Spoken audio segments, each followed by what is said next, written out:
আঙ্গুর কিন্তু অত্যন্ত সুস্বাদু একটি ফল, সবার খুব প্রিয়, সারা বছর আমাদের দেশে পাওয়া যায়।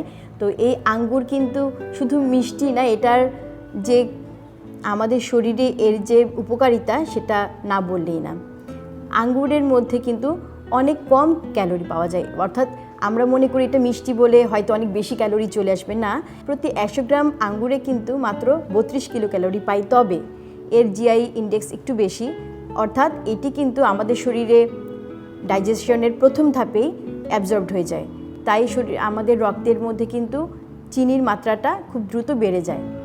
তবে যাদের ডাইজেশনে করতে সমস্যা হয় অনেক অসুস্থতার কারণে, যেমন জ্বরে আমাদের ডাইজেস্টিভ সিস্টেমটা অনেক দুর্বল হয়ে যায়, তখন কিন্তু আমরা তাদেরকে আঙুরের রস বা আঙুর দিলে তারা খুব সহজেই ক্যালোরিটা পাচ্ছে, শক্তিটা পাচ্ছে, তাদের শরীরে তখন প্রচুর এনার্জির দরকার হয়। আর এমনিতেও অনেক রুগী আছে যারা মুখে খেতে পারে না, তাদের শরীরে ফুড ইনটেকটা কম হচ্ছে, ক্যালোরি ইনটেকটা কম হচ্ছে, তখন কিন্তু আমরা আঙুরের মাধ্যমে এই অভাবটা পূরণ করতে পারি। আঙুরে 7% কার্বোহাইড্রেট আছে, আর 92%ই কিন্তু জলীয় অংশ। এর মধ্যে প্রচুর ভিটামিনস, মিনারেলস আছে, এটা না বললেই না।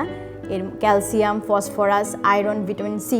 সাধারণত ভিটামিন সি আলোতে, বাতাসে, তাপে নষ্ট হয়ে যায়, একটু নাড়াচাড়াতেও কিন্তু নষ্ট হয়ে যায়। তাই যত তাড়াতাড়ি সম্ভব ভিটামিন সি সমৃদ্ধ খাবার যদি আমরা খাই, তাহলে কিন্তু আমরা তার সম্পূর্ণটাই পেয়ে যেতে পারি।